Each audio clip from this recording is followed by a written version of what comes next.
1 minute के लिए अपने बैठते हैं, फिर और बात करेंगे।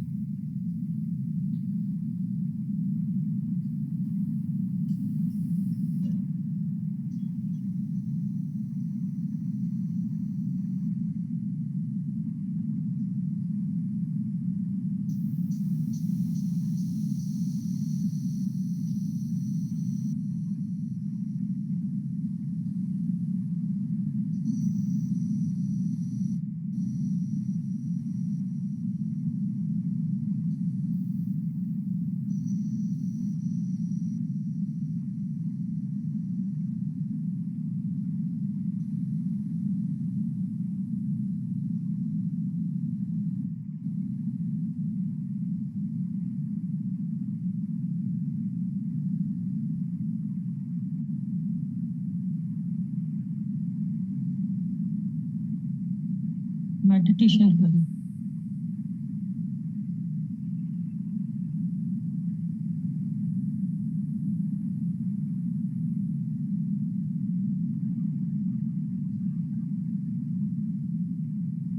ओके,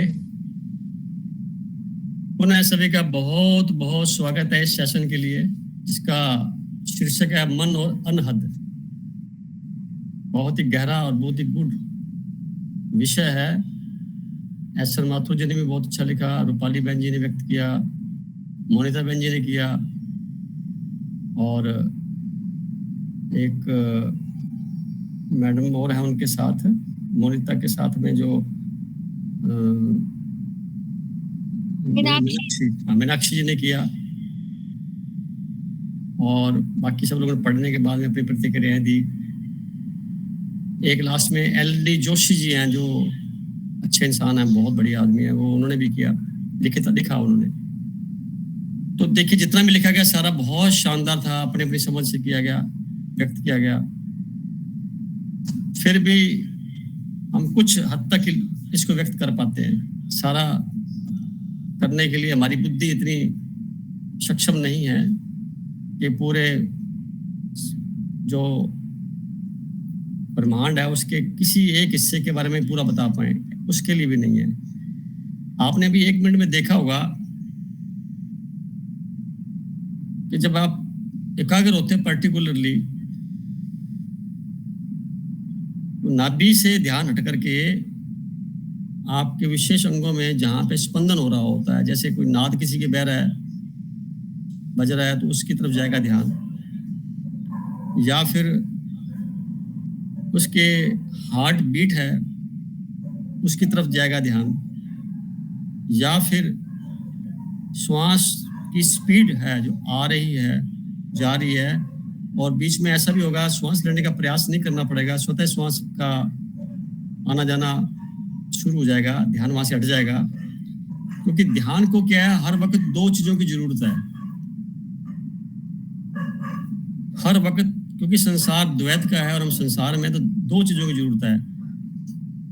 तो अगर नाभि पे ध्यान रखने का हमने संकल्प लिया है, तो श्वास पे ऑटोमेटिकली चला जाएगा, हार्ट बीट पे चला जाएगा, और उसके आसपास जितने भी अवयव हैं उन पे चला जाएगा। और इसको, इस प्रोग्राम को अगर आप अपने कार्य में लगाएं तो चमत्कारिक परिणाम मिल सकते हैं। कैसे? पढ़ने वाला बच्चा अगर साथ में कोई म्यूजिक लगा के बैठ जाए मनपसंद, तो उस म्यूजिक की आवाज की तरफ ध्यान जाते जाते कभी पढ़ाई पर, कभी वहां, कभी वहां, कभी वहां, तो अंततः पढ़ाई की तरफ फोकस हो जाएगा, क्योंकि आंखें वहां देख रही है। तो पढ़ाई जितनी करेगा वो याद रहेगी उसको। या कोई और कार्य कर रहे हैं, जैसे खाना बना रहे हैं आप, किचन के अंदर है, तो आपका मन जो है किचन के अंदर ही होना चाहिए, किचन से बाहर नहीं जाना चाहिए। ये है पहचान। तो उसको रोकने का तरीका, ध्यान तो कहीं हो रहा है और खाना यहाँ बन रहा है, तो खाना ढंग से तो बनेगा नहीं। या खाना हम खा रहे हैं, ध्यान कहीं बाहर है, तो खाना बेहोश हुआ है, खाना अंदर जा रहा है, ठीक है, पेट भर रहे हैं, बस पता भी नहीं लगेगा करना क्या है। ऐसी स्थिति में या तो सक्षम इतना हो जाए कि हमें जरूरत नहीं है, या फिर एक ऐसा म्यूजिक जो बड़ा लाइट हो, जो आपको बड़ा प्रिय हो, जिसके लिरिक्स भले ना हो, सिर्फ धुन हो, वो बजता रहे पास में, फिर आप बैठ के काम करें। तो उसकी लय के साथ साथ आपका मन जो है स्थिर होने की तरफ प्रयास करेगा और उस क्षण में जो कार्य हो रहा होगा वो बड़ा शानदार होगा। इसको कोई स्टूडेंट भी देख कर सकता है, कोई गृहिणी कर सकती है, कोई आदमी अपने ऑफिस में कार्य के दौरान भी कर सकता है, क्योंकि मन को गाइड करना है, हमें फोकस करना है कार्य के प्रति, ये उसकी पहचान है। और ऐसा अभ्यास लगातार हो जाने से फिर द्वैत से अद्वैत में ऑटोमेटिकली कन्वर्ट हो जाता है। और जिसकी हम बात करने जा रहे हैं अभी आज अनंत की, वो ऐसे हो जाएगा जैसे हमारे शरीर में जो कुछ भी संगीत के नाम ले सकते हैं, दिव्य संगीत कह सकते हैं, या उसके अंदर से इंस्ट्रूमेंटल जो आवाजें आ रही हैं और लगातार आ रही हैं, यानी उसमें कोई ब्रेक नहीं है और एक जैसी आ रही है, और उसकी आवाज को बाहर किसी भी आवाज से हम कंपेयर नहीं कर पा रहे जिसके द्वारा हम बता सके भी ये आवाज उससे मैच करती है। कुछ लोग पता नहीं क्या क्या बोलते हैं, ठीक है बोलते होंगे, मेरे को तो नहीं समझ में आ रहा मैं उसको किस आवाज से आपको कंपेयर कर सकूं। ज्यादा मैं ये कह सकता हूँ सुबह का समय और सन्नाटा छाया हो, जंगल हो, जैसे बिल्कुल सन्नाटा हो, उस सन्नाटे की जो आवाज है वो कुछ हद तक उसके क्लियर हो सकती है। इसको यूनिवर्स की आवाज बोल दीजिए, आप ब्रह्मांड की आवाज बोल दीजिए, या फिर आप पृथ्वी घूम रही है तेजी से उसकी आवाज कह सकते हैं, या फिर शरीर के अंदर जितने भी मैकेनिज्म जो पाचन तंत्र अपना सक्रिय है, या सारे सेल अपना अपना काम कर रहे हैं, अवयव भी काम कर रहे हैं, उनकी आवाज, कुछ भी कह सकते हैं। ये सब का अनुभव अलग अलग हो सकता है, कोई फिक्स नहीं हो सकता, क्योंकि परमात्मा एक के बाद दूसरा बनाता ही नहीं ना, वो नया कुछ करता है। एक खत्म फिर नई डाई बनती है, तो नया होता है। तो इसलिए कोई किसी कॉपी नहीं हो सकता, कोई किसी का ठीक है उसको देख के प्रेरणा ले सकता है, बस करने का काम तो खुद का ही रह जाता है। तो आज की इस जूम मीटिंग को शुरुआत करते हैं। तो सबसे पहले मैं तो रूपाली जी से कहूंगा, रूपाली जी तो आए नहीं, ममता जी से कहेंगे। ममता जी। हाँ जी भाई साहब, आपका बहुत स्वागत है। और मैं चाहूंगा आप कुछ अपने अच्छे अनमोल शब्द बोलिए जो आपने अनुभव किए हैं अपने जीवन में इस संदर्भ में। इस संदर्भ में भाई साहब जो हमें गुरु मिले हैं, तो उन्होंने स्पेशली इसकी प्रैक्टिस करने के लिए बोल रखा है पहले दिन से। और मुझे इस चीज का एहसास बहुत सालों बाद हुआ, क्योंकि हमारे अपने हाथ में नहीं है, इसको सुन नहीं सकते हम। जब उस परमात्मा की कृपा होती है तभी हम सुन सकते हैं। तो मुझे बहुत सालों बाद इसका एहसास शुरू हुआ। तो फिर जाके पता चला कि ये आवाज अनहदनाद है। और बाकी इसके बारे में तो मैं ज्यादा नहीं कह सकती भाई साहब, बस ये पता है कि हमारी अपनी कोशिश से नहीं हो सकता ये जब शुरुआत देनी है तो उन्होंने ही करवानी है, उसके आगे की यात्रा भी उसी के हाथ में है, परमात्मा के हाथ में। आप बहुत सही कह रहे हैं। हाँ जी, आप बहुत कंक्लूजन यही है, आपका एक कदम बढ़ाया हुआ वो बैक गियर नहीं लगती। इसमें खास बात क्या है कि एक बार आप बढ़ गए, हाँ जी, तो इस जन्म की यात्रा छूट भी जाए तो ये आपके लिए रिजर्व हो गया। हाँ जी, इसके आगे कैरी फॉरवर्ड होते आगे चलेगा, ये इसका प्लस पॉइंट है। संसार के कार्य छूट सकते हैं, गड़बड़ हो सकती है, ये नहीं होगा, क्योंकि इसमें इन्वॉल्वमेंट ब्रह्मांड का है, प्रकृति का है। और वो कहती है मेरी तरफ एक कदम बढ़ाओ, 1000 कदम मैं आप बढ़ाता हूँ। यानी शुरुआती तौर पे हमें चलना होता है, बाद में वो आकर्षण से खींच लेता है। यानी आपने जो लाइन बोली समझ में आना कभी भी वो अलग बात है, परंतु जो मुझे समझ में आया वो ये है कि we are being selected by someone. हम एक म्यूजिक मतलब इंस्ट्रूमेंट हैं और बजाने वाला कोई और है जी, रचनाकार कोई और है, हम उसकी रचना है। तो रचना हम है, रचा उसने है, उसकी मर्जी से सारा कुछ हो रहा है। और प्रेरणा स्रोत भी वही है सभी के मन में काम कराने के लिए। हाँ। तो उससे जो परिणाम आते हैं उसका नियंता भी वही है, यानी कंट्रोलर भी वही है, डायरेक्टर भी वही है। हम तो एक्टर हैं, उसकी स्क्रिप्ट के एक्टर है, यानी स्क्रिप्ट उसकी, वो डायरेक्टर, वो ये पूरा ड्रामा फिल्म चल रही है इस जन्म की, इसमें जो जो पार्ट वो बताता है हमें करने, मन हमारे अंतःकरण में हमें कैसे गाइड करता है, ये कैसी परिस्थितियां हमारे सामने आती हैं, हम उसको कैसे डील करते हैं। उसमें डीलिंग के अंदर अगर हम निष्पक्ष होकर रह जाए और ऐसा माने कि मेरे को जो रोल दिया गया वही रोल करना है मेरे को, हाँ जी, तो अपनत्व खत्म हो जाएगा, उसमें ममत्व खत्म हो जाएगा, आसक्ति खत्म हो जाएगी, किसी प्रकार लगाव खत्म हो जाएगा, रहेगा नहीं, नॉर्मल रहेगा, यानी आप सबके लिए जैसे हो जाएंगे, ना उदास होंगे ना ज्यादा खुश होंगे, ना एक्टिव ना प्रोएक्टिव, नॉर्मल। तो वो जो स्थिति है हमेशा रह सकती है जब ये बात समझ में आ जाए, तो मन का अंधेरा उसी वक्त ही गायब हो जाता है। नहीं तो आदमी अपने आप को लेकर के उलझता रहता है, छोटी छोटी बात पे तनाव में, एंजाइटी में, गुस्से में, ऐसा आता रहता है। तो कुछ और कहना चाहेंगे? कुछ मन में प्रश्न हो आपका? नहीं, प्रश्न तो नहीं है भाई साहब, बाकी सबने बहुत ही अच्छा लिखा है, बहुत गहरी बातें लिखी है, और आज और कुछ सुनने को मिलेगा तो शायद मेरे प्रश्नों के उत्तर भी मिल जाए। तो अभी तो मेरे मन में कोई प्रश्न है नहीं। ठीक है, हाँ जी, आप बने रहिए, और बीच में कोई बात है तो जरूर कहना, ठीक है बहन जी? जी जी। तो अभी सोनिया बहन जी से बात करेंगे। सोनिया जी, बहुत बहुत नमस्ते आपको। नमस्ते सर, नमस्ते। अब बताइए, आपने तो पिछला संडे मिस किया है और इस संडे आपने पढ़ा लिखा कुछ बताया नहीं, अब बताइए, आप विस्तार से बताइए। बिल्कुल बिल्कुल सर, अनहद तो ना ही कोई शब्द है ना ही कोई ध्वनि है, ये तो अपने आप में हर वक्त बजने वाला ऐसा नाद है जो हमारे अंदर 24 घंटे बज रहा है।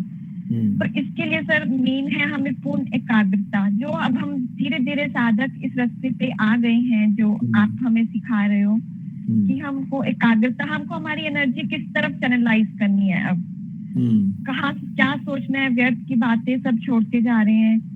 तो सर ये एक ऐसी समाधि है निर्विकार, जिसमें हम आत्मा की परम मन की, शायद मन की है परम स्थिरता की अवस्था है। जब हमारा मन एकदम स्थिर हो जाएगा, उसका अनुभव जब हम अपने आप को पहचान लेंगे, हमारा चित्त है उस परमात्मा में लग जाएगा, सिर्फ सच्ची भक्ति हमारे अंदर जागृत हो जाएगी। तो सर शायद वो कर रहे हैं, हम साधक सब इसी लाइन में ही हैं, राग द्वेष से ऊपर उठ रहे हैं। तो सर अब जैसे थोड़ा थोड़ा हम बैठते तो हमेशा है, लेकिन अब हमें लगता है जैसे कभी हमें हार्ट बीट, कभी हमें जैसे अपनी नाभि पे स्पंदन होते फील होते हैं कि हमारे को जैसे माथे से लग रहा है कुछ गिर रहा है, टप टप। तो ये सब जो सुनाई देने लगे हैं, जैसे हम अपने आप को स्थिर कर रहे हैं, तो शायद ये सब किसी अनहद नाद की अवस्था में जा रहे हैं, अभी कदम रखा है। बहुत अच्छी बात, आप तो ध्यान करते हैं रेगुलर। जैसे अब हम अपने मन में जो हम सोच रहे हैं वही हम अपने वचनों को उसी पूरा करते हैं, उसमें अलाइनमेंट करने लगे हैं हमारे कर्मों में। तो वो सब चीजें अब संकल्प जो भी लेते हैं वो पूरा कर रहे हैं धीरे धीरे उन चीजों में। तो सर शायद वो चीजें अब हम गहराइयों में जैसे ही हम अब जाएंगे तो अब हमको और नए नए शायद ये अनुभव होंगे। तो अपने थ्योरी पढ़ते जा रहे हैं, साथ साथ प्रैक्टिकल करते जा रहे हैं, और पहले से भी आप इस फील्ड में थे, तो दोनों के कॉम्बिनेशन में सबसे पहला जो अंतर आया कि हम स्वीकार करने लगे इस बात पे भी ये कुछ है। अब कुछ भी है ठीक है, अच्छा है, पर इसको ऑब्जर्व करने की जो शक्ति बढ़ गई, उसमें एकाग्रता का बड़ा रोल है। एकाग्रता डेवलप कब होती है? जब मन वचन कर्म तीनों के अंदर सिंक्रोनाइजेशन कर लेते हैं, आपस में करेक्ट कर लेते हैं, तो यकीन करिए कि जितना भी कार्य सोचा जाएगा वो निस्संदेह पूरा होगा ही। ब्रह्मांड सदा तैयार खड़ा है, पूरी प्रकृति हमारे साथ है। वो यही कह रहे हैं एकाग्रता में आप अपना कार्य करिए, हम आपके साथ हैं।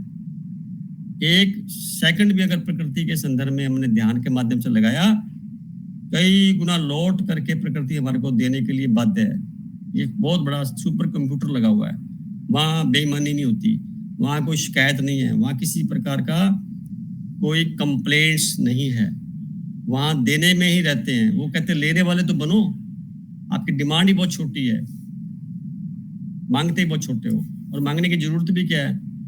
जिसने हमें इस धरती पर अपनी व्यवस्था के तहत अवतरित किया हुआ है, तो ये चिंता उसको है, उसको अपना देखना व्यवस्था कि हम उसके किस पिटारे हैं। हम अपना काम करें, मस्त रहें।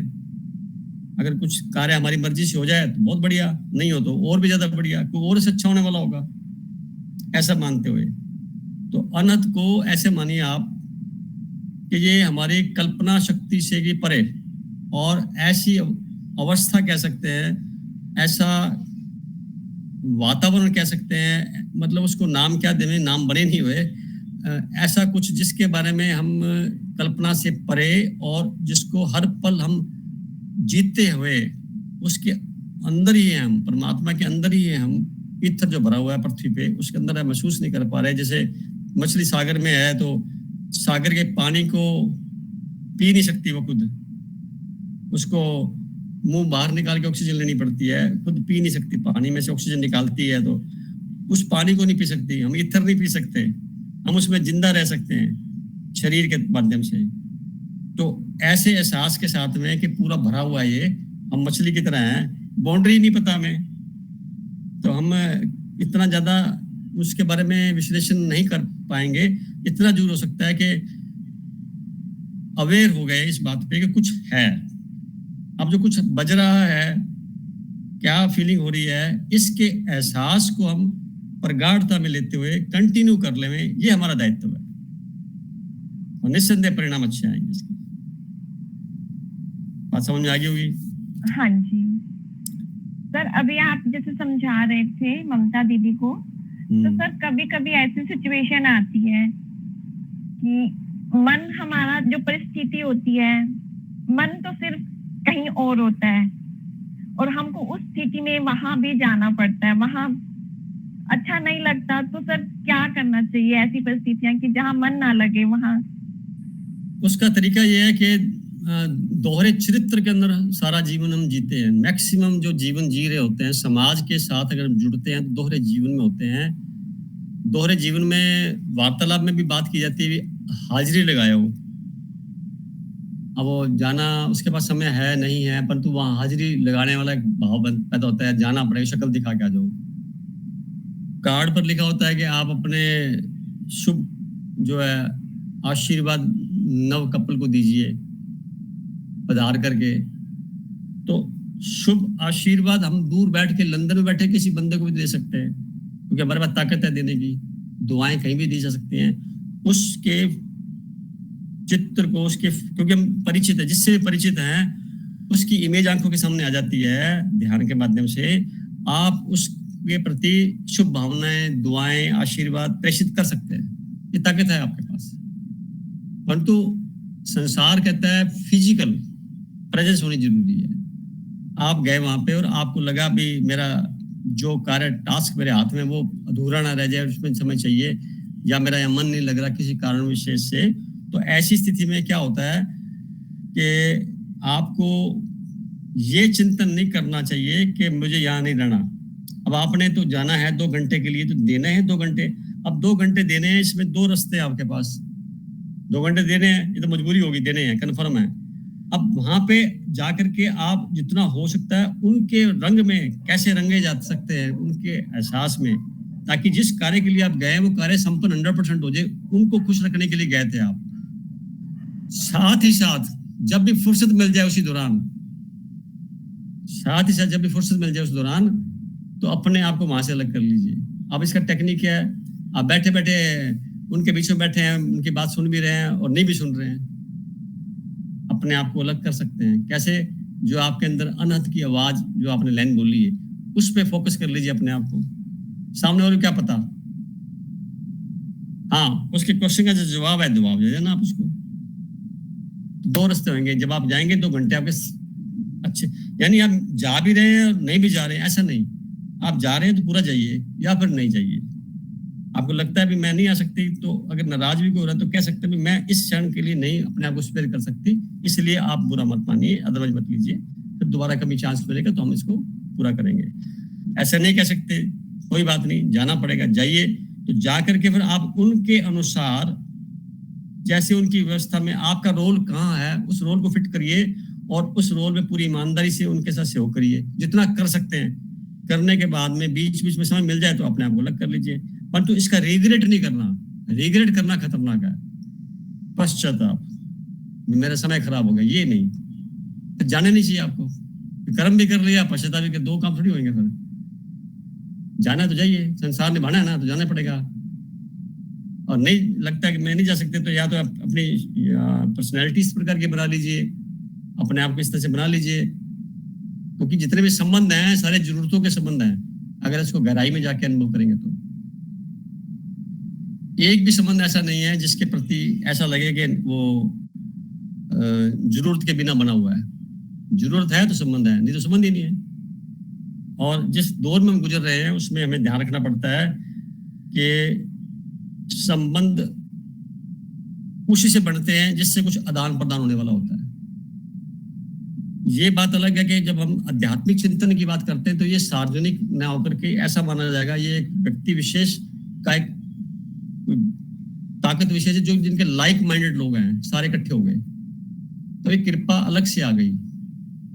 इसमें कोई किसी पे कुछ नहीं कर रहा, सब अपने सहयोग में लगे हुए हैं, सब अपने आप को प्रेजेंस रख रहे हैं, सब अपना योगदान दे रहे हैं। ये सामूहिक और कलेक्टिव योगदान है। आप सब बैठे ना, कलेक्टिव योगदान, सब अपना अपना एक घंटा दे रहे हैं, तो कलेक्टिव योगदान हो गया। कोई किसी पे एहसान नहीं कर रहा, ना कोई ले रहा है ना दे रहा है। हम चर्चा कर रहे हैं किसकी, उस सत्ता की जो सबको अच्छी लगती है। अब इसमें कोई शरीक हो रहा है तो अच्छी बात, नहीं हो रहा तो भी अच्छी बात। तो न कोई पश्चाताप, न कोई कंप्लेंट्स, न कोई और बात। तो ऐसे भाव में संसार में रहिए। और मैं पहले भी एक बार जिक्र कर चुका हूं कि वहां पे कुछ गलत भी हो रहा है तो अपने आप को निर्लिप्त कर लीजिए, कमल के फूल के समान।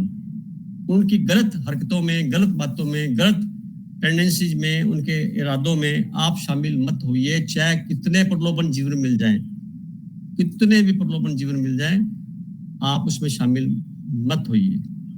अपने आप को थोड़ा डिटैच रखिए संसार से। परंतु जब निभा रहे हैं तो ऐसे निभाइए जैसे 100% आप उनके हैं, क्योंकि उम्मीद वो कर रहे हैं ना, उम्मीद आप नहीं कर रहे, उम्मीद वो कर रहे हैं, तो करने दीजिए उम्मीद। उनकी उम्मीदों पे खरे कितने उतर सकते उतर जाइए, तो नहीं उतर सकते तो आप रिग्रेट मत करिए कभी। अपनी, मैं तो यहाँ तक कहता हूँ, अपनी आवश्यकताएं कम से कम लोगों को बयान करिए, क्योंकि आप जो कुछ आपके पास उसी में आप अपना जीवन चलाइए। और उसके बाद कोशिश करिए दूसरों को मदद करने की, कर सकते तो करिए। और किसी प्रकार एहसान नहीं, किसी प्रकार का ऐसा नहीं मानो उसके लिए था मैंने कर दिया, मेरे थ्रू होना था, मैं निमित्त बन गया, बस बहुत है। अपना ठप्पा नहीं लगाना उस पर कि ये मैंने किया या वो, तो आपके मन में एक प्रकार का हल्कापन फील करेंगे, आप बहुत ही हल्का फील करेंगे। और कुछ बात बहन जी? आवाज गायब होगी क्या? बात। Thank you sir. चलो आप बने रहिए और बात करेंगे। अभी हमारा आगे छाया बहन जी से बात करते हैं। छाया बहन जी। नमस्ते भाई साहब।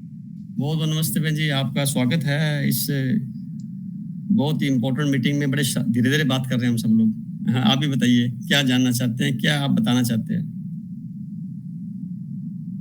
सर ज्यादा तो मुझे नहीं पता, लेकिन मुझे तो ये एहसास हुआ कि एक्चुअल में अनहद तो एक यात्रा है। हम सबकी अलग अलग यात्रा, हमारे अपने अपने अनुभव, तो हम सबका अनहद जो ध्वनि है, जो अनहद है, वो भी सबका अलग अलग है। इसलिए उसका कोई स्वरूप ही नहीं है, कोई व्याख्या नहीं हो सकती। ये एक फीलिंग की तरह है। जैसे हम बहुत खुश होते हैं या कुछ दुखी होते हैं, तो जब हम उसको शब्दों में बयान करने की कोशिश करते हैं ना, तो शब्दों में वो बहुत हल्का हो जाता है, क्योंकि उसके लिए वो हमारी जो फीलिंग है वो केवल जिसको समझनी होती है, जिसके साथ होती है, जैसे हर किसी की अपनी होती है, हम उसको शेयर नहीं कर सकते। तो ये अनुभव भी हम शेयर नहीं कर सकते। हाँ, यात्रा, हम सब इस यात्रा पे निकले हैं भाई साहब। आज इस मीटिंग में जितने लोग बैठे हैं, ये हमारी इच्छा है, हम यहाँ होना चाहते हैं, जो इस मीटिंग में होना चाहते हैं वो यहाँ है। और इसके लिए हम अनहद के लिए हम कोई प्रयास नहीं कर सकते, क्योंकि प्रयास नहीं होता, ये स्वतः अपनी आप आएगा। हमारा प्रयास कुछ भी नहीं है, क्योंकि कोई फीलिंग कभी किसी प्रयास से नहीं लाई जा सकती। हमारी जो यात्रा है, इसीलिए जिस यात्रा पे हम निकले हैं, कहते हैं ना, डेस्टिनेशन के बारे में ना सोचकर हम अपनी अगर यात्रा को आनंदमय बनाते हैं, तो जो डेस्टिनेशन है वो तो अपने आप इतना खूबसूरत है ही। हमारा क्या फर्ज बनता है कि हम उस यात्रा को इतना सुंदर बनाएं, इतनी यादगार बनाएं, कि वो यात्रा भी अपने आप में एक पूर्ण हो। वहां तो हमने पहुंचना ही है, अगर यात्रा शुरू की है तो हम कहीं ना कहीं तो पहुंचेंगे। कब पहुंचेंगे ये भी समय की बात है, समय आगे पीछे हो सकता है, लेकिन हर चीज जो एहसास होता है वो एक विचार से शुरू होता है। अगर हम आज यहाँ बैठकर अनहद के बारे में विचार कर रहे हैं, तो विचार करने से ही हम कुछ, कहते हैं ना, कोई भी चीज अचीव करना, किसी चीज का आविष्कार होना, सबकी शुरुआत एक विचार से हुई है। तो आज हम 1.5 साल बाद अगर इस टॉपिक पे पहुंचे, हम इसके बारे में डिस्कस कर रहे हैं या हम सोच रहे हैं, तो ये हमारी यात्रा का वो पड़ाव है, बहुत इंपॉर्टेंट पड़ाव है, जिसमें हम वहां पहुंचे हैं कि हमने बहुत कुछ हासिल कर लिया, लेकिन उससे कहीं ज्यादा अभी हासिल करना है। बहुत सुंदर। तो किसी लेवल पे पहुंचे हैं, तो ये यात्रा अपने आप में इतनी खूबसूरत है कि हम यात्रा पे हम चल रहे हैं, साथ में हमारे साथी भी है, तो वो जो आनंद होगा वो हम सबका अपना अपना होगा, जो हम कभी के एक दूसरे से शेयर नहीं कर पाएंगे, लेकिन यकीनन सबका वो जो आनंद है वो इतना, जैसे आपने बताया, इन्फिनिटी, इतना कुछ है, वो उसका शायद एक अंश मात्र होगा प्रकृति का। बहुत सुंदर कह रहे हैं, बहुत सही कह रहे हैं, बहुत सही कह रहे हैं। अनहद के बाद भी यात्रा है, हमें तो यात्रा करनी है जब तक हमारी ये सांसें हम इस शरीर में है, हमें मौका मिल रहा है शरीर में, तो हमारी यात्रा का तो कोई पड़ाव ही नहीं है। ये हमारा है कि हम कितना जानना चाहते हैं या कहाँ पहुंचना चाहते हैं, ये भी नहीं है। ये तो प्रश्न ही नहीं है कि हमें पहुंचना कहाँ है। बहुत सुंदर बात, अनंत यात्रा है, हमें पता ही नहीं इसका पड़ाव कहाँ है, ये तो अनंत है। तो ये विचार से, तो ये तो इतनी खूबसूरत यात्रा है कि भाई साहब, इतना मुझे अनुभव नहीं है अनहद का, लेकिन ये यकीन है कि हम सब एक समय ऐसा आएगा जब हम सब साथ बैठे होंगे और हम अपने भाव से हम ये सब एक दूसरे से व्यक्त या एक दूसरे के साथ शेयर कर रहे होंगे। किसी के पास शब्द कहने की जरूरत नहीं होगी, हम सबको पता होगा कि सामने वाले ने क्या अनुभव किया, क्योंकि वो अनुभव हमारे पास भी होगा। सही कह रहे हैं, बहुत सही कह रहे हैं। बस बाकी तो भाई साहब आप बताइए। आप बने रहिए। देखिए, आपने 3 बातें की इम्पोर्टेंट। पहली बात तो ये कही कि ये जो अनहद है, ये प्रयास की बात कही। मैं कहना चाहूंगा कि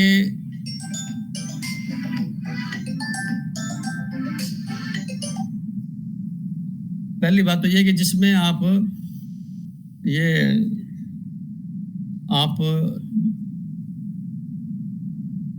प्राणायाम से या ध्यान करने से, 2 रास्ते हैं, प्राणायाम से, ध्यान करने से, ये अंतोगत्वा आदमी को ईश्वर ले जा रहे होते हैं, यानी ये एनर्जी को ऊपर उठाते हैं। ध्यान करने से एनर्जी और ऊपर चढ़ती है, तो एनर्जी जब चढ़ करके हमारे चक्रों के यहाँ पहुंच जाती है कभी, तो वहां तक तो प्रयास करना होगा, प्रयास बिना नहीं होगा। नमस्ते बहन जी, नमस्ते, आपसे भी बात करूंगा। नहीं, मैं बस ये यहाँ पर ये कहना चाहूंगी, एक्चुअली आज पहली बार ऐसे हुआ कि मैं छाया के साथ थोड़ी सी सहमत नहीं हूँ, क्योंकि अनहद के लिए पहले तो प्रयास जरूरी है, जैसे आप बता रहे हैं। तो आप थोड़ा मेरा कहने का ये मतलब था कि वो अनहद को प्राप्त करने के लिए, जब अनहद हम जैसे इच्छा नहीं कर सकते कि मुझे अनहद सुनाई दे, मेरा प्रयास कहने का अर्थ ये था कि ये यात्रा है, एफर्ट, तो ये आज हम जो मीटिंग कर रहे हैं ये भी एक प्रयास है। तो ये प्रयास चलेंगे, लेकिन मेरे कहने का तात्पर्य जो मेरे माइंड में था कि उस अनहद को मैं ये प्रयास करूं कि वो मुझे सुनाई दे, तो वो प्रयास नहीं करना। वो जब मेरी यात्रा के दौरान एक पड़ाव ऐसा आएगा कि वो अपने आप आएगा अंदर। मेरे शायद शब्दों में थोड़ा मैं क्लियर कर देता हूँ। आपके जो कह रहे, तभी तो बोलता हूँ, ये शब्द डिस्कशन का है भी नहीं। ये तो हमें जितना कुछ कर रहे हैं ना वो उसकी तरफ बढ़ रहे हैं। आपने लाइन बोली तो मैं कहूँ प्रयास वहां तक तो करना पड़ेगा मेडिटेशन के थ्रू या प्राणायाम के थ्रू, परंतु गारंटी इस बात की नहीं है कि आप उस चीज पे पहुंच जाए। ये उम्मीद लिए बिना किसी उम्मीद के, बिना किसी मंजिल के हम अपना काम प्राणायाम तक या ध्यान तक सीमित रखें। ध्यान उम्मीद करने तो इसकी करनी ही नहीं है ना, ये रास्ता ही ऐसा है, उम्मीद के साथ तो चलना ही नहीं है। हाँ, दूसरी बात क्या है, अच्छा मैं थोड़ा सा या तो फिर बहन जी चावला बहन जी रूपाली जी आप बोली थोड़ा उसके बाद बात करूंगा, बात करिए। नहीं बस वही इसी टॉपिक पे है ना सर कि वाकई ये यात्रा ऐसी है कि हमने एक्सपेक्टेशंस तो रखनी ही नहीं है। आप बहुत ही सुंदर कह रहे हैं कि अगर आप ये सोच के बैठे कि मैं कर रहा हूँ तो ये एक खतरनाक खेल हो जाएगा। आप अपना फिर तो समझो हम कुछ पा ही नहीं सकते ना। रूपाली जी जी मैं बीच में बोलना नहीं चाह रहा था डिस्कशन के जी मैं चाह रहा था कि भैया बोले चलो ऐसा है भैया बीच में बोलने का ये होता है कि भैया और एक्सप्लेन करें इस चीज को।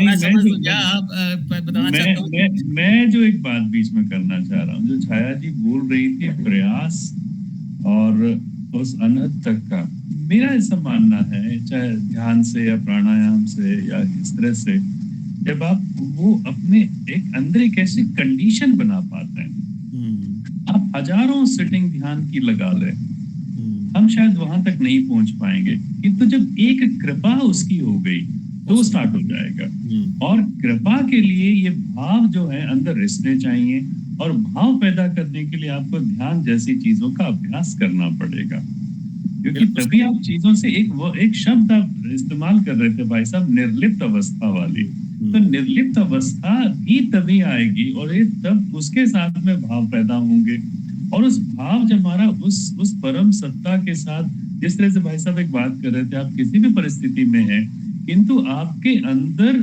आप इंटीरियराइज कर रहे हैं अपने आप को, आप उसके साथ आपका जुड़ाव बराबर बना है, और बावजूद इसके आप दुनियावी सारे काम भी कर रहे हैं, चाहे किसी भी परिस्थिति में। जब सोनिया जी से बात कर रहे थे तो ये परिस्थितियां जो है वो ये जो निर्लिप्त अवस्था है, और ये उस अभ्यास के माध्यम से हमारे सामने आ पा रही है, और फिर जब उसकी कृपा जो है वो कृपा हम पे तभी बरसेगी जब हम उस अवस्था को अपने अंदर इस तरह से बना पाएंगे।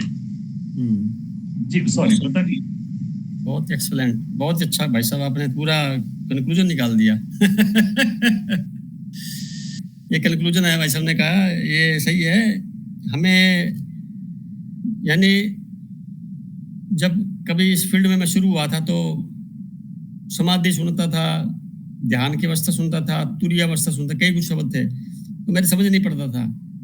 मुझे तो ये समझ में आया अभी नाभि पे ध्यान चला जाना चाहिए। तो उसके लिए जैसे 24 घंटे में से 12 घंटे, 20 घंटे, 18 घंटे ऐसा करके कोई हम संकल्प लेकर के बैठते थे, और कुछ अभ्यास से हम सफल हो गए। परंतु बाद में चरण खत्म का हुआ तो पड़ा भी था एक। उसके बाद धीरे धीरे जब हम ध्यान की प्रक्रिया को और रेगुलर करते रहे, रेगुलर करना यानी कंसिस्टेंसी होनी चाहिए। आप एक फील्ड को कोई लेते हैं तो भाव ये होना चाहिए कि मुझे ध्यान को उपलब्ध होना है, मुझे उपलब्ध होना है, ध्यान मुझे नहीं होगा, मुझे ध्यान को खुद उपलब्ध होना, यानी मुझे उसके अनुरूप होना है। संसार को तो हम अपने रूप कर सकते हैं, परंतु परमात्मा के प्रति हमें अपने आप को वहां पे समर्पित करना पड़ेगा। उसको बोलते हैं अनुरूप होना। जितना हम कर पाएंगे, जितने प्रतिशत, उतने प्रतिशत सफलता मिल जाएगी। हम 100% ही हो जाएंगे, देखा जाएगा जो होगा, बिल्कुल यानी बेखबर विषय के प्रति। जितने अनिश्चितता के दौर में चले जाएंगे, बहना शुरू कर देंगे बिना प्रयास के। अब परिस्थितियां आ रही हैं, उसका इंतजार करते हुए तो उसको कोप अप कर ले। बड़ा आसान तरीका है जीवन जीने का, बहुत ही सरल तरीका है जिसके लोग कंफ्यूजन में दुखी होकर करते रहते हैं। तो मैं बात अलग से बाद में करेंगे। ये जो टॉपिक था आज में, पहली बात तो बहन जी प्राणायाम का जो तरीका है वो सब करते हैं और ध्यान करते हैं, तो सतत अभ्यास में कभी ना कभी चेतना में ऐसा कुछ कर बैठते हैं, ऑटोमेटिकली कृपा स्वरूप मान लीजिए कि वो जो क्षण होता है बड़ा कीमती होता है और वो घटना घट जाती है। घटना घट जाने के बाद में जितना आनंद आना चाहिए वो अनंत घटना घटने के बाद नहीं आएगा, जितना अनंत घटना के चलने के ट्रेवलिंग के दौरान आएगा, यानी सफर के दौरान आएगा। आपने एक लाइन बोली चाय बहन जी, हमारा सफर आनंदित होना चाहिए। तो सफर आनंदित, ये ना, ये जो अभी जो बातें कर रहे हैं हम, ये हम सफर में कर रहे हैं, तो ये बड़ा आनंददायक शब्द है, आनंददायक समय बीत रहा वाला। पर तो जब ध्यान से भी घट जाएगा तो इतनी जो है ना आनंद वाली स्थिति नहीं रह जाएगी। क्यों? मंजिल मिल गई जो हमने तय की हुई थी। तो वहां पे आदमी की जो मौन हो जाएगा, बिल्कुल मौन उसका अंतिम पड़ाव है, जिसमें बस कुछ भी मतलब शब्द खत्म हो जाएंगे, फिर भाव रह जाएंगे, जैसे आपने बीच में लाइन बोली। तो ये हम चाहें कैसा हो जाए नहीं होगा। आप भाव इस बात पे लेके चलें कि मुझे, मेरा जो मन में ख्याल आए कि मुझे कुछ समय अपने लिए, अपने पास बैठ करके अपने आप को जांचने के लिए, परीक्षण करने के लिए, ऑब्जर्व करने के लिए, अपने प्रति ही समर्पित होने के लिए अगर समय लगा रहे हैं तो निस्संदेह ये घटना घटने में गारंटी हो जाती है, ऐसा मेरा मानना है। फिर बात एक और कही आपने कि संसार वाले में चलते तो वो पड़ाव की बात आती है। ये हमारे पड़ाव चल रहे हैं, कदम कदम पे पड़ाव है, रोज एक पड़ाव है, संडे वाला रोज पड़ाव है। अगला हम पहले वाले तो रह ही नहीं गए, जैसे आपने कहा 1.5 साल हो गया, तो 1.5 साल पहले और अब में पड़ाव कितने पड़ाव आए बीच बीच में।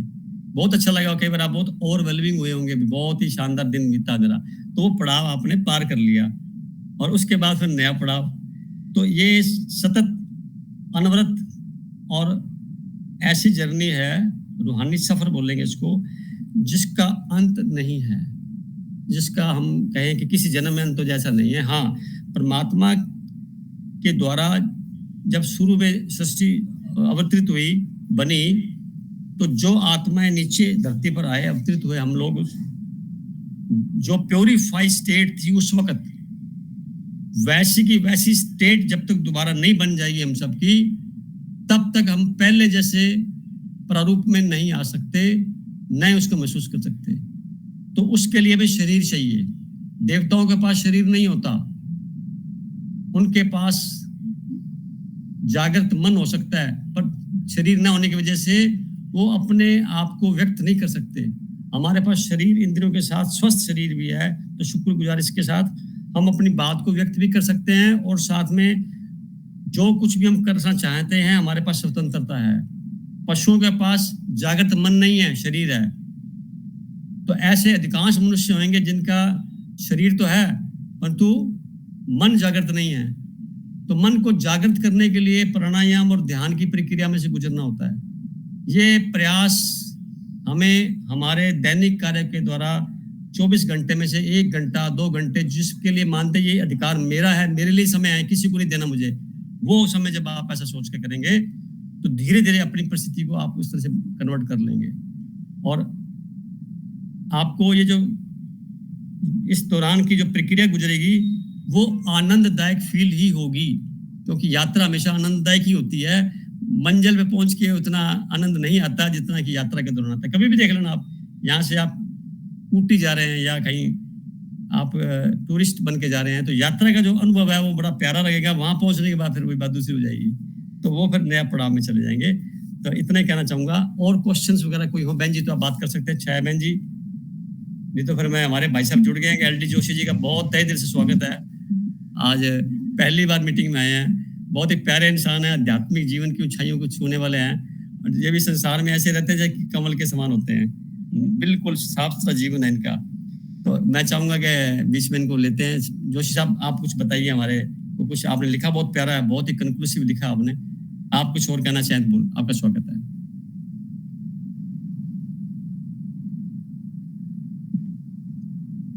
सभी को प्रणाम।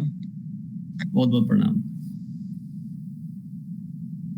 बस इतना ही कहना चाहूंगा कि हम अपने भीतर की ओर मुड़ें, ध्यान में डूबें और पल पल प्रभु का धन्यवाद दें। बहुत सुंदर बात, बहुत सुंदर बात। यही तो सार है। सभी देखो कंक्लूजन कितना अच्छा निकला है। अंदर की यात्रा, आंखें बाहर देखती हैं तो आंखों को मोड़ना अंदर है। आंखें मुड़ेंगी कब? जब बाहर से उपराम हो जाएंगे। उपराम मतलब सारे कार्य करते हुए भी हम कार्य में लिप्त नहीं हैं। कार्य सारे कर रहे हैं, पर हम उसमें तांत्रिक से करने के बाद प्ररोध अदा किया और डिटैच हो गए, काम खत्म किया, डिटैच हो गए। उसके बाद समय हमारा खुद का है। और काम के दौरान भी जब भी होश में आए बात, तो अपनी स्थिति को चेक किया जा सकता है। दूसरा बताया कि ध्यान में डूबे, तो ध्यान के अंदर जब हम अपना समय निकालेंगे तो नेचुरल है, उसके अंदर उपलब्धता तो निश्चित हो ही जाती है, क्योंकि प्रकृति के द्वारा लगाया गया कुछ भी प्रयास हमारे को वो मल्टीपल होकर लौटता है। आप 1 घंटा लगाएंगे, प्रकृति आपको कई घंटे वापस उसकी इसी योगदान दे देगी। और फिर तीसरा जो है थैंक्सफुलनेस का, तो ग्रेटिट्यूड तो हमें पल पल, ये तो ऑटोमेटिकली सभी के आ ही जाता है। यानी जब ये ध्यान आ जाता, देना ही कुछ है, धन्यवाद ही देना है, तो ये जो भाव आ जाता है, इस भाव से कितनी शांति और सुकून मिलता है। निर्लिप्तता इसी में भी शामिल है कि मैंने क्या कि अपना भाव क्या कि फ्री हो गया बिल्कुल, ये भी तो प्लस पॉइंट है।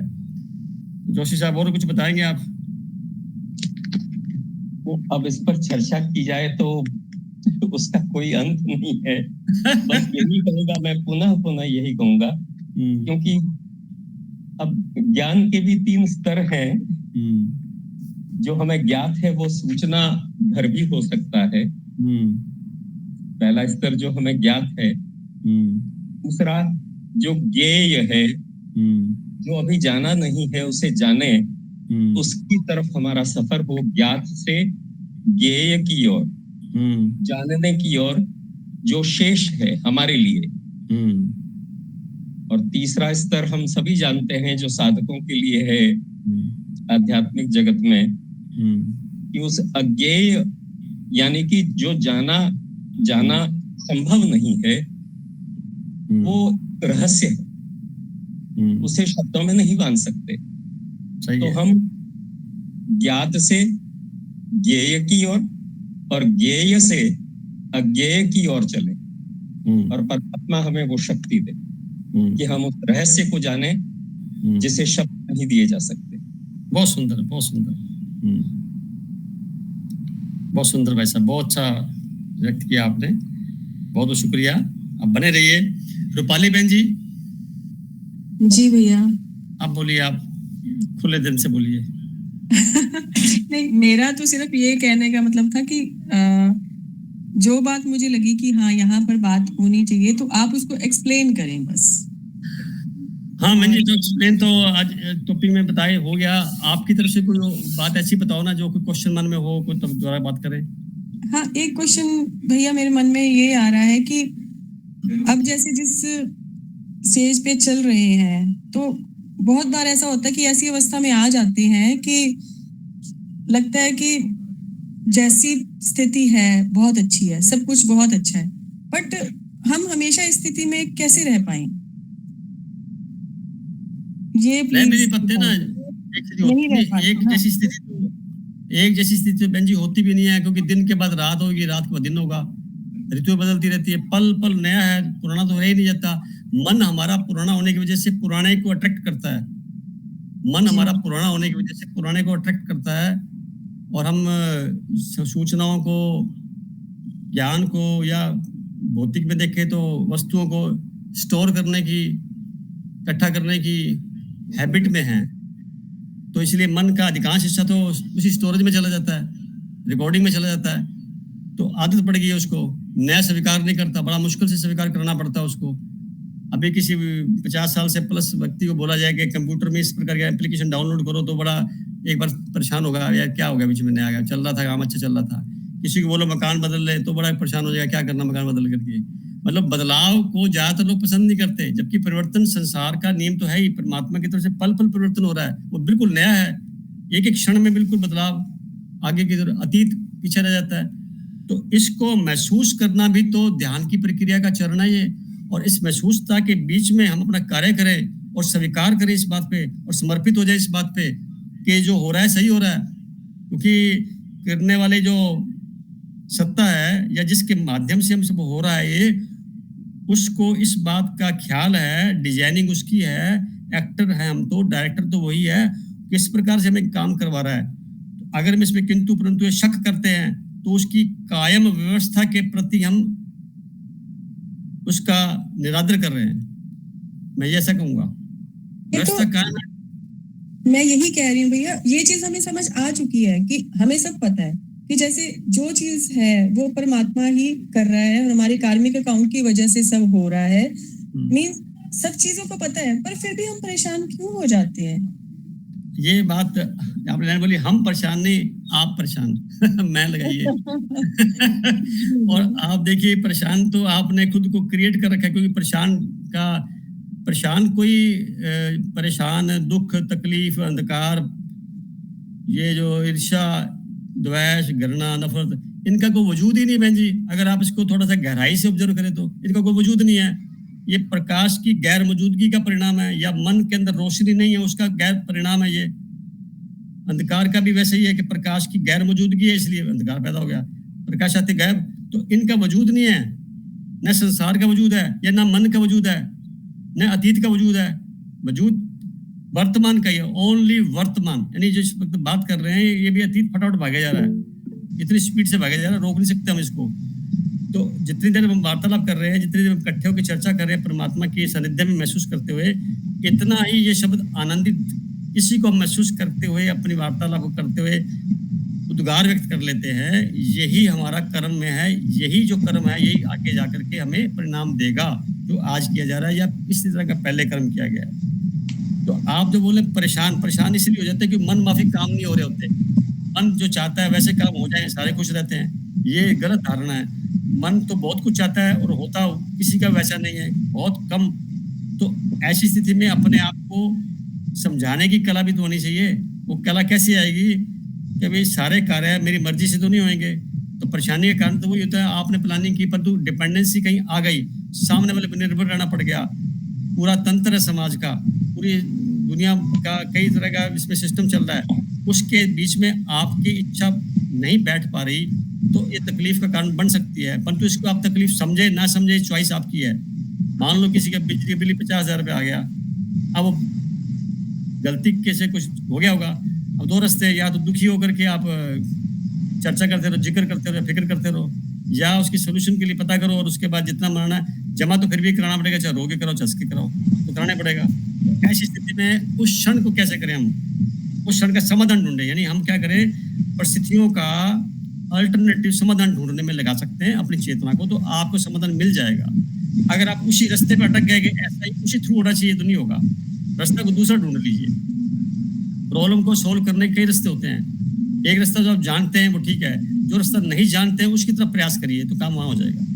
ये एक नई बात बता रहा हूँ आपको। परेशानियां सबके पास आती है, परंतु हम रास्ता क्या होता है वो ढूंढते हैं जो अतीत में हमने कभी एक्सपीरियंस लिया होता है। तो ऐसे रास्ते पे काम नहीं हो रहा, कोई बात नहीं, आप इसको भूल जाइए, कोई नया इसके तरफ सोचिए, बिल्कुल न्यूट्रल होकर सोचिए कि इसको ऐसा करें तो क्या होगा।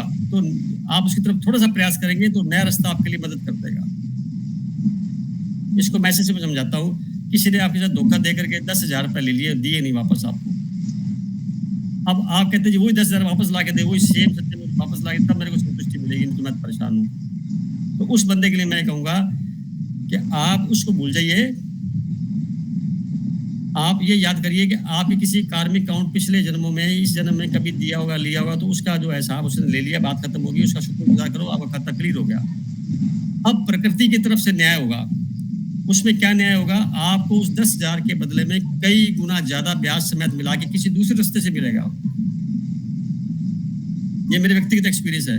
तो जो मिलेगा तब हम कहेंगे यार ये तो मेरा बिना प्रयास का कुछ हो गया, या कम प्रयास किया गया तो ऐसा हो गया, या ऑल ऑफ सडन हुआ, तो ये किसने भेजा, ये उस 10,000 रुपए की वजह से ऐसा सारा हुआ। हमें रास्ता दूसरा देखना पड़ेगा। इसलिए आपकी बेइज्जती की और आप भी चाहेंगे मैं भी उसकी बेइज्जती कर दूं, तो गलत है। आपने स्वीकार कर लिया, बात खत्म होगी। अब प्रकृति का काम शुरू हो जाएगा। जहां पर भी आप सहन शक्ति बढ़ा करके स्वीकार भाव में आ जाएंगे, समर्पित भाव में आ जाएंगे, तो नेचर आपके साथ काम करना शुरू कर देगी। आपको एक बार एग्जांपल पहले भी दिया था मैंने कि जब बच्चे छोटे होते हैं, माता पिता को पूरा ध्यान रखना पड़ता है, उनकी जिम्मेवारी लायबिलिटी बन जाती है। बच्चा बहुत छोटा है, ये बिना मेरे पूछे खाना नहीं खाएगा, मेरे बिना पूछे जाएगा नहीं, तो उसके साथ पूरा एसोसिएट रहते हैं, उसकी हर बात को करते हैं। और माँ, बच्चे को पता होता है मेरी माँ पूरा बड़ा ख्याल रख रही है। बच्चा बड़ा हो जाने देता है, कुछ जानकारी ले लेता है, तो माता पिता के आगे बोलता है और उसको फिर माता पिता पीछे हट जाते हैं कि बड़ा हो गया, अभी जो करेगा ठीक करेगा।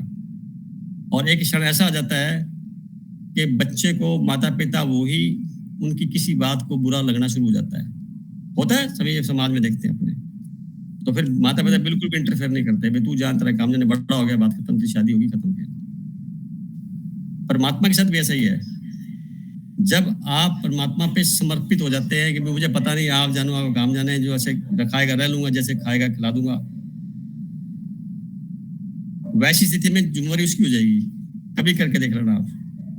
और जब आप कहेंगे नहीं मेरा ऐसा करेंगे, तो कहेंगे अच्छा भी तेरा ठीक है, तो कृष्ण जी ने शंख बजाया था 18 दिन प्रवचन देने के बाद, जब अर्जुन जो है बिल्कुल नतमस्तक समर्पित हो गया था। तो कृष्ण जी ने शुरू में वादा किया था कि मैं लड़ाई नहीं करूंगा, मैं सिर्फ सारथी बनूंगा, परंतु उन्होंने इस नियम को भी तोड़ा। तो सिद्ध क्या होता, मुझे क्या समझ में आया, भगवान, ईश्वर, सत्ता जो भी है, वो अपने बने बनाए असूलों को भी, अपने बनाए चिंतन को भी चेंज करने की क्षमता इस मुद्दे पर रखता है कि सामने वाला कितना समर्पित उसके आगे है। उसने कहा अर्जुन तो खुद तो शंख बजा नहीं सकता, लड़ाई नहीं कर पाएगा, तो समर्पित हो गया, जैसे चाहोगे वैसे करो। तो उसने खुद कार्य इसको किया। तो यहाँ से समझ में बात आती है कि हम इस सत्ता विराट के प्रति अपने कर्म करके विराट के प्रति समर्पित हो जाएं और थैंकफुल तरीके से रहें। आप यकीन करिए बहन जी, रास्ते निकल जाएंगे। मेरी इस बात को थोड़ा सा इस तरह से सोचिए कि उस फोकस से थोड़ा हटिए आप और अपना नजरिया अल्टरनेटिव में ढूंढिए, थोड़ा सा काम हो जाएगा आपका। या तो गलती कहाँ हुई होती है, जो हम फोकस करते हैं उसमें दृढ़ता नहीं होती, या तो ये दृढ़ता पैदा कर ली जाए। दृढ़ता पैदा करते ही वो काम जो सोचा गया होना ही पड़ेगा, क्योंकि फोकस आपका वहां है। तो फोकस में कमी आ गई है, तब ये परेशानी आती है। ये परेशानी जो बता रहे हैं ना, फोकस में हमारी जो एकाग्रता में कमी की वजह से जो परिणाम उत्पन्न होते हैं वो ये होते हैं। क्योंकि सामने वाले आदमी है बिल्कुल, जैसे मैं कहूँगा कि चल रहे हैं अबोध बालक, मानता हूँ मैं, अबोध बालक की तरह नहीं, पूरा ज्ञान नहीं है और इंटरफेयर करना आता है, बस इतना ही है, थोड़ा सा ऊथली तल पे जिंदगी जी रहे होते हैं, तो वो वहाँ परेशानी रहती है। परंतु ऐसी स्थिति में जब गहरे उतरते हैं, ये परेशानी आनी नहीं चाहिए। और आध्यात्मिक चरण में चलने में लोग बाग, आध्यात्मिक पथ पे चलने में लोग बाग के कार्य, अधिकांश कार्य सरलता से अपने आप ही हो जाते हैं। आप मेरी इस बात को रिकॉर्ड कर सकते हैं, दोबारा बोल देता हूँ, आध्यात्मिक जीवन में जीने वाले लोग, ध्यान साधना करने वाले लोग, उनके जो व्यक्तिगत कार्य होते हैं स्वतः ही आसानी से हो जाते हैं। कभी भी आप देख लेना उसको, मैंने तो ऐसे महसूस किया है।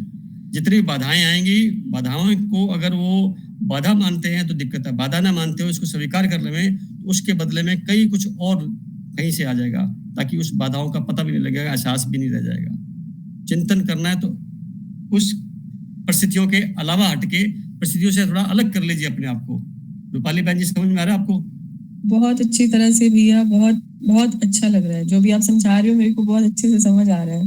परिस्थितियों से डिटैच हो जाइए। पहला मुद्दा तो डिटैच हो जाइए, डिटैच होकर देखिए कि जो मैं सोच रही हूँ क्या वो तर्क संगत है। अगर लगता है तर्क संगत है तो अपना फोकस बढ़ा दीजिए, पूरी एकाग्रता लगेगा जी, काम आपका हो जाएगा।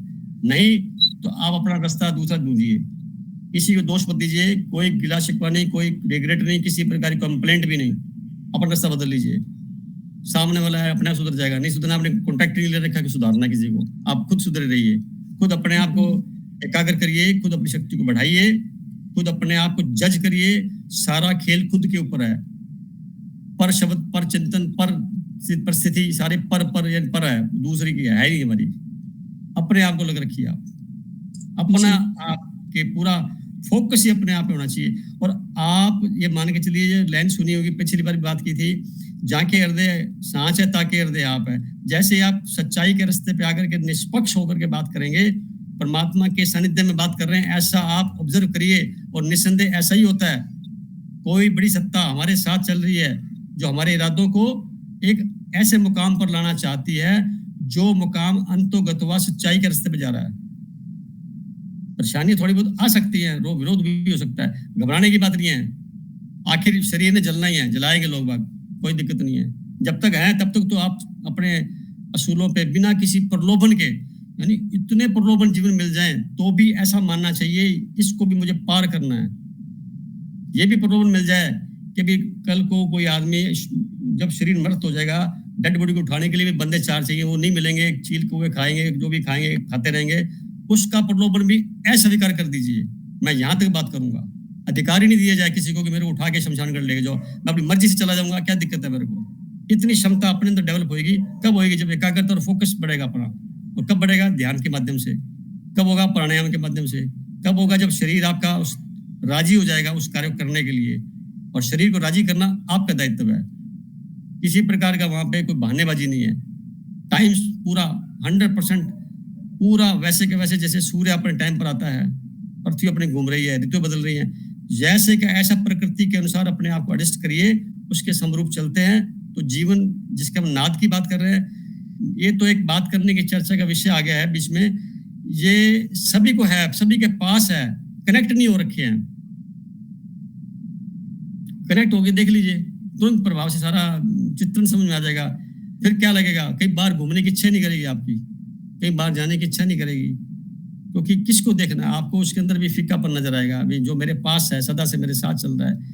आपने देखा होगा जो लोग इस फील्ड में आ जाते हैं वो ज्यादा इधर उधर ज्यादा नहीं कुछ करते, अपने आप शांति से बैठे रहते कहीं, तो उनका ऑरा बड़ा हो जाता है, उनकी गुरुत्वाकर्षण शक्ति बढ़ जाती है, उनका जो गुरुत्व बढ़ जाता है, तो वो आकर्षण का दायरा इतना बढ़ जाता है कि लोगों का झुंड उनके पास आ जाता है।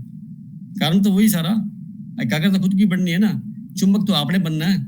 सभी लोहे के समान पैदा होते हैं, परंतु चुंबक बनना अपने जीवन में जो इस शरीर के माध्यम से प्रयास करने का जो अवसर मिला है, ये हमें मिला है इसी कार्य के लिए। संसार की गतिविधियां, गृहस्थ जीवन जीना ठीक है, वो सब हो गया, कर लिया वो जितना कुछ था। जब समझ में आ जाए तो फिर अपना समय अगला उनको मेंटेन करते हुए, खराब उनको भी नहीं करना, मेंटेन करते हुए, समझदारी इसी में है कि मैनेजमेंट का फंड है ये, फिर अपने आप को मैनेज कर लीजिए कि मैनेज कैसे करना है। लगता है आज काफी लंबा प्रोग्राम हो गया ये इस मैटर पे। तो रूपाली बहन जी, आपकी तरफ से कोई और बात? Thank you so much. अब हमारे पास किंद्रा भाई साहब रह गए हैं। भाई साहब, आप 2 शब्द बोलिए जो भी आप आशीर्वाद के रूप में देते हैं। स्वागत है आपका। अरे भाई साहब, आप ये मेरा हक है आप लेने का। हाँ, सबसे पहले धन्यवाद एलडी भाई साहब का।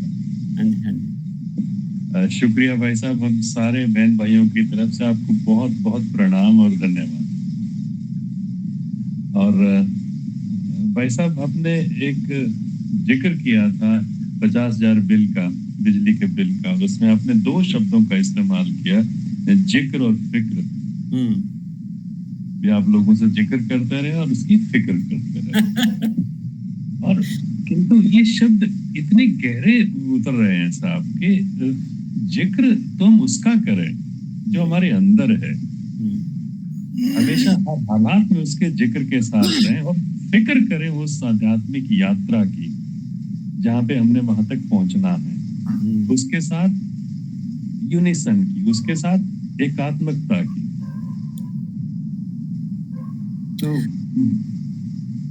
अब पता नहीं सर, मैं शायद विषय से सही कह रहे हैं आप, सही कह रहे हैं आप। हाँ। जनरली क्या होता है कि लोग अपनी समस्याओं का जिक्र करते रहते हैं और फिक्र करते रहते हैं, काम नहीं करते। काम बहुत है, मैं कैसे करूंगा, टाइम नहीं मेरे पास, ऐसे करूंगा वैसे करूंगा। मैं जब सुनता हूँ यार क्या, शुरू तो कर, टाइम भी कम हो जाएगा, तेरी एकाग्रता बढ़ेगी, उससे कम समय में काम पूरा हो जाएगा। नहीं होगा तो कम से शुरू तो कर, ये समय को खराब कर रहे हैं चर्चा करके। जिक्र फिक्र मेरा भाव वो था, यानी समस्या का चित्रण करना शुरू कर देंगे तो और गहरी और बड़े, क्योंकि आप लॉ ऑफ अट्रैक्शन के तहत आ जाते हैं उसके। और नहीं, आप सांसारिक लहजे में बात कर रहे थे, मैं इसको आध्यात्मिक लहजे में लेके गया। हाँ ठीक है, ठीक है, वो उसका दूसरा मीनिंग निकल जाता है। ठीक कह रहे हैं आप। परमात्मा के बारे में बस भाई साहब मैं नहीं बोलूंगा। आपने लाइन को बड़ा गहरा बना दिया। तो किसी और बहन भाई की तरफ से क्वेश्चन हो, कोई बहुत चर्चा में बात करना चाहता हो, जितने लोग आए हुए हैं, तो फिर मीटिंग को समापन करें। जी जी भाई साहब। भाई साहब, बहुत सारे जो आंसर्स मन में थे, क्वेश्चंस थे, तो आपसे आंसर मिल गए। चलो बहन जी, अच्छा हो गया आप मीटिंग में आए तो इसको कुछ फर्क पड़ गया।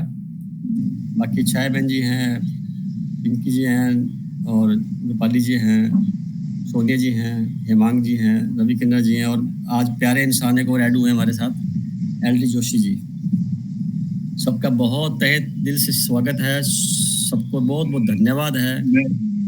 मैं एक अपॉर्चुनिटी ले लूं सर भाई साहब? बिल्कुल लीजिए। मैं जोशी भाई साहब को अपनी तरफ से चाहता हूँ, इनवाइट करना चाहता हूँ कि आप रेगुलर आए सर। हाँ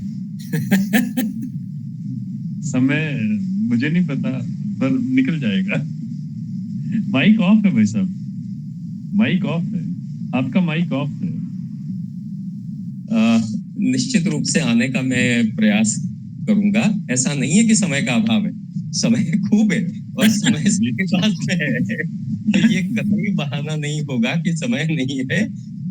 हाँ, ये जरूर कहूंगा कि उस वक्त कोई न कोई ऐसी आकस्मिकताएं या घर पर ही कुछ ऐसा हो जाता है कि मैं चाहते हुए भी जो है उसमें शामिल नहीं हो पाता हूँ। और हमारे सबके साथ हो रहा है सिवाय सचदेवा भाई साहब के।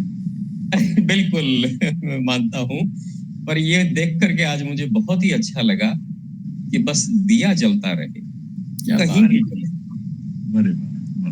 बहुत छोटा ही क्यों न हो, चाहे भले इसमें 4 लोग ही क्यों नहीं आए, 4 कोनों में वो ज्योति पहुंचाए। क्या बात, बस इतना ही। और मैं जब शामिल नहीं भी हो पाता हूँ तो मैं बताता हूँ कि रिकॉर्डिंग सुनता हूँ, सचदेवा साहब से बातचीत भी होती है, आप सब लोगों के भी उद्गार में पढ़ता हूँ। एक जो ऑडियो क्लिप भी इसी सिलसिले में आज मैंने सुनी, उनका भी मैं हृदय से आभार व्यक्त करता हूँ, उनको प्रणाम करता हूँ।